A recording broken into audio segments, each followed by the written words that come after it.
የደረቀ ዳቦ እንኳን ለድሃ ትተው ጉባኤ ብቻ፣ ሴሬሞኒ ብቻ፣ በዓል ማክበር ብቻ፣ ቄጤማ መጎዝጎዝ ብቻ፣ ነጠላ መልበስ ብቻ፣ ገዳም መሄድ ብቻ። 2 ጉርሻ እንኳን ታጎርሳላችሁ።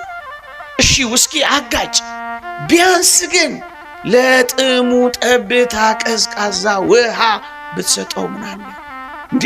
ዊጋችን ምንድነው እንዴ? ኮስሞቲክሳችን ምንድነው እንዴ? ምንድነው? እሺ ይሁን ጥገብ፣ ቢያንስ ትንሽ እራፊያ ትሰጠው። እሺ ግድ የለም ኬክ ብላ፣ ቢያንስ ትንሽ የደረቀ ዳቦ እንኳን ለድሃ ትተው። በጌጣችሁ ልትኮሩበት ነው? ምን ልታረጉበት ነው? ከሌላው በልጣችሁ ለመታየት ነው?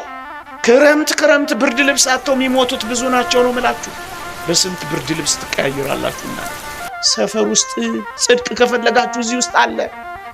ጉባኤ ሁሉ ጊዜ ጉባኤ፣ ሁሉ ጊዜ ወንጌል።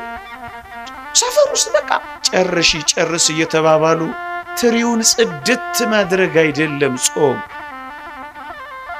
ማስተረፍና መስጠትም ጭምር።